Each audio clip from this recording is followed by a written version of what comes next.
What's up, everyone? So I got an update video for you guys today.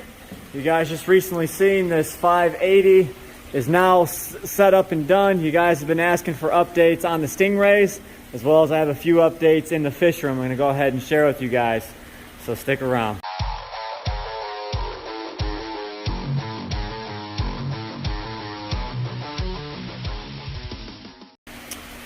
So first and foremost, some of you guys might ask why Hubert is out here in this 580. Well, I'm going to go ahead and explain that in just a few minutes. But first, I want to get to something else. We have one of the Beamsworks lights on this tank. I told you I had some more lighting coming in. Well, we went ahead and received that in the mail today. This is kind of like a product review. These lights came from AQUARIUM. And they're sending us all kinds of products to go ahead and test out. These are two matching identical 48-inch strip lights. So I thought what better place to test them than on this 580. So I'm going to go ahead and get them on this tank and let's see how she looks. Bam, there we go. Both of the Hubert lights are now hooked up and they're actually kind of surprising.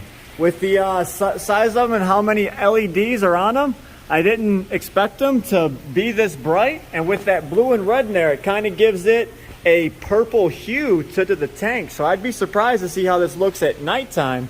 But I am thoroughly impressed right now. So I'm going to go ahead and stick a link to their website in the description.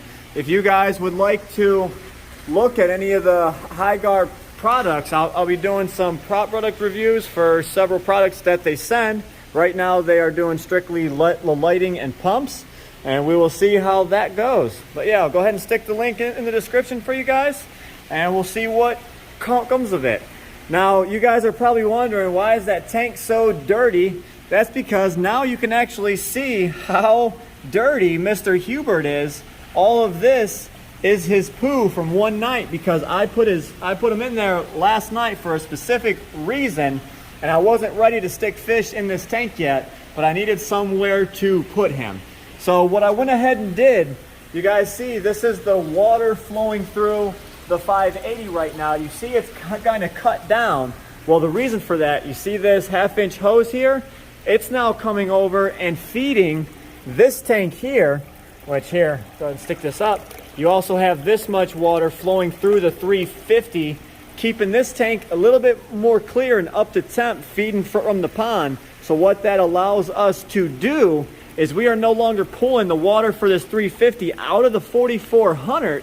So there's more water actually being pumped up to this system in here, and now that allows us to put more out through the drain. So instead of flowing it back from here back into the monster pond, I'm now going to start another siphon on this hose here, going directly through the drain. So all the fish in this room are basically getting more water passing through their system. So this should actually improve our water quality. So you guys all remember Hubert was in this tank. You can go ahead on with your tour. I'm just making a video over here. Okay. So you remember Hubert was in this tank right here. And if you guys can see, let me get this goonch out. He was actually biting the goonch super bad. So I had to do something about it last night, and I went ahead and removed him. If you look at his right arm there, Hubert was actually biting him pretty bad. His left arm has a split. You can see this guy here has some marks on him, along with the red tails. So you might ask, why is that happening? Well, let's go have a little talk about it. So every now and again, you know, fly river turtles can go through a phase to where they get really bitey and really mean. We've had Hubert for, I think, over a year now, and he's done this one time but before. And every single time, I always have to either put him in a different tank or put him in timeout. So right now, he's in timeout in this 580. So we always tried to keep him fed so he's not as mean, but the larger fly river turtles get, the meaner they are.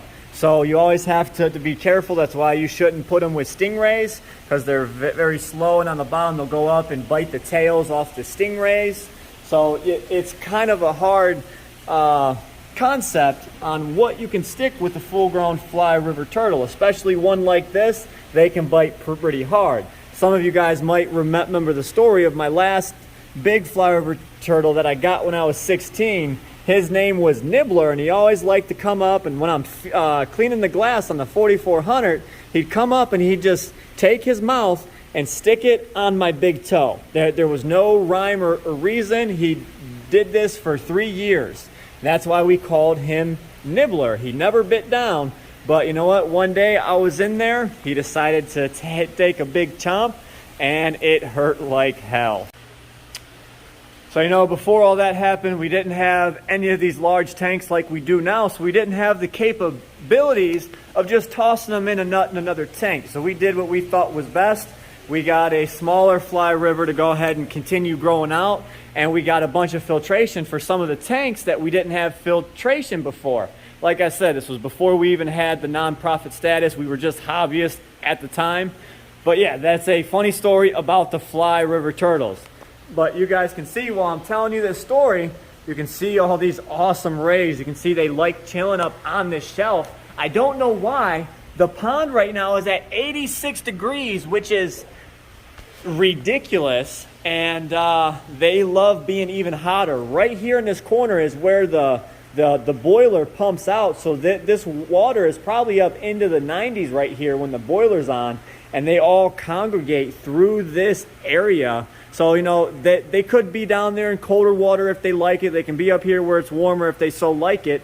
And it just so happens they like being right where this hot water's coming out. We've got a outlet here, and then we've got 2 on the steps right there. And that's why all these rays are congregated right here. So every time we walk out here, you know, no matter if we're just walking by, we're showing friends the pond, friends are out here. Christy might be out here looking at the fish. We always tell people to go ahead and check for babies, because there are something like 30 females in here and 10 males. They will be breeding it in this pond. We have seen activity already since having these stingrays here, and a couple of them showed up that were already pregnant. So a stingray usually takes about 3 months in their gestation period. So if they were pregnant but before, who knows when? There was no date sent with the rays, so I don't really know when they might pop out their rays or pop out the pups. So we always have to check anytime we come out here for little baby rays, and if so, we have to get in there and fish them out. So on the live stream the other night, I promised you guys an update on the rays and an update on the planiceps. So let's go ahead and get on with that story. We missed it, but this is a big female black diamond here. That one there is a male, if I'm not mistaken. Let's go ahead and check. That is a male right there, and that one was just trying to breed with this girl right here. Tried getting my phone out fast enough to show you, but like I said, there is already breeding activity in this pond. So babies are coming. That one right there is the female. You can see there are already some bites on the outside that were not there previously on a couple of these rays, but that is a beautiful black diamond right there. I cannot believe you just reached in there and grabbed that stingray. All right, so you guys just seen he was trying to breed. He is a proven breeder.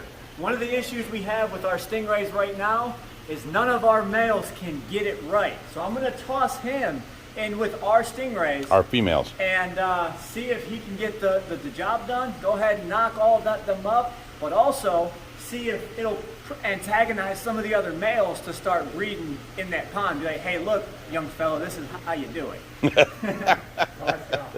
Okay. All right. So there is no mistaking that this guy with our stock in this pond. we do have a video of it, so we can always refer back to it, but we know our rays. But that is a beautiful black diamond.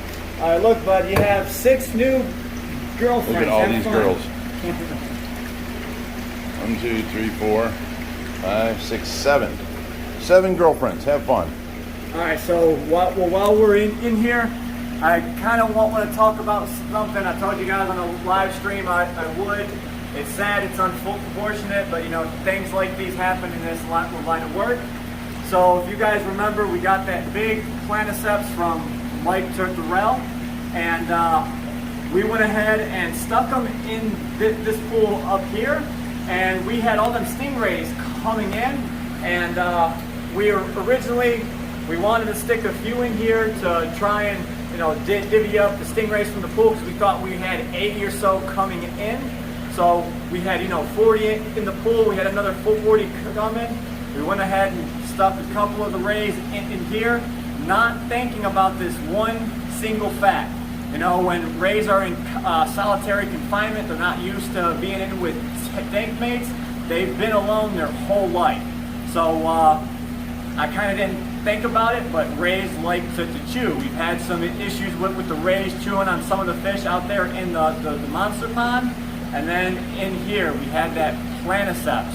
And we came out the next morning, and the stingrays had chewed on the tail of the planiceps so bad, we went ahead and took him out. We tried, saving him as best as we could. We had him in his own quarantine tank, medications in there, and one thing led to another, and we weren't able to save him.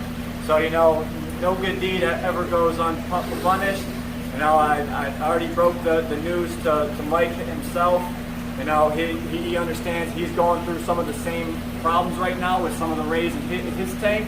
It's very unfortunate, but things like this does happen. So that's the news about the planiceps I wanted to tell you guys. So let's go ahead and get on with the video. All right, as promised, here we are at nighttime, and this tank looks pretty great. I do have to add something in here on the bottom to stir this up and get an intake on the bottom of this tank to suck all this nasty dirt out. So now today I'm having to go in here and suck out Hubert's poop on a daily, because he is a messy turtle. And a bad one, biting at everyone. But the tank does look great, so there is that.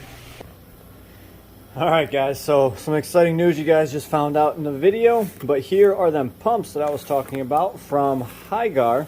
They went and sent us a variety different gallon per hour, so we can go ahead and test them out for them. Like I said before, I'm going to go ahead and post a link in the description, and we'll go ahead and test these bad boys out and let everyone know how these pumps turn out. Go ahead and look out on TikTok too. I'll be doing some videos on there. I just want to thank you guys for watching today's video. If you want to see more crazy adventures with the Ohio Fish Rescue, be sure to hit that subscribe button. And as always, stay fishy, my friend.